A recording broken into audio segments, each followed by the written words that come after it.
Welcome to the demo of Stingray Traffic Manager deployment in Amazon AWS Cloud. So let's start with the prerequisites for deploying Stingray in Amazon AWS Cloud. First thing is you need to have an account in AWS Cloud, and second is you need to install EC2 API tools in order to access AWS Cloud. There are two deployment options for deploying Stingray in AWS Cloud, one with one-click launch and second with EC2 console. So the first thing one would do is go to aws.amazon.com/marketplace website and search for Stingray. And select the Stingray Traffic Manager that you wish to deploy in Amazon Cloud. And currently, as you see, the EC2 type instances supported for Stingray are starting from M1 large type. And the version that is currently supported is 9.0 R2, but in this video I'm showing 9.0 R1. Next is you would log into your EC2 console. Once you log in or sign in,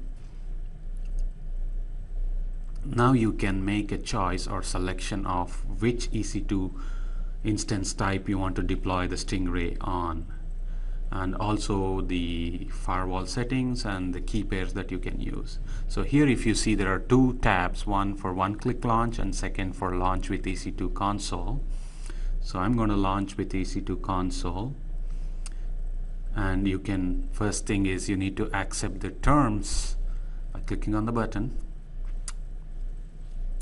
Once you do that, you can deploy, as you see, you can deploy it on different regions, US East, West, and Europe and Asia.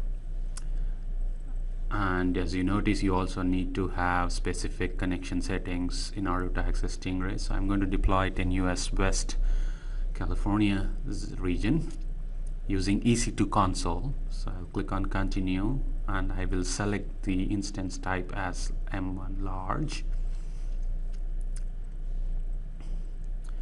I'm going to keep everything default, and then I can choose whichever key pairs I want to use for this instance in order to access it remotely. I will select click on launch, and now the instance is being spun up on US West region. So once I close this and click on the instances on the US West, I should see my instance that I just deployed coming up, and I can name it whatever name I want to give. So here I will try to identify it by STM AMI. So I'll save it.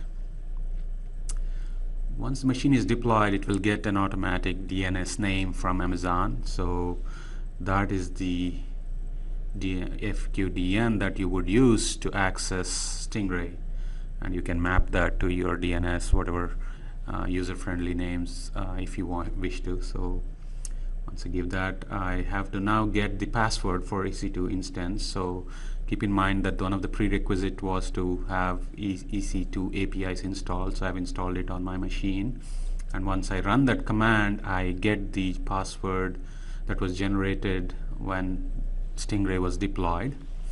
So I will use that password to first time log in, and then afterwards I can change the password. So I will copy the password that was auto-generated, and then I will click on next. I will accept the license agreement, and I'll leave it. I'm not installing clusters, but if I wish to, I would have used those keys. Now I have an option to change the password. So I will change the admin password for the Stingray instance that is deployed, and click finish. Now Stingray is running with the new password, so I will log in. So there you go. So Stingray Traffic Manager virtual appliance is deployed in Amazon and ready to be configured with nodes on the back end to be load balanced.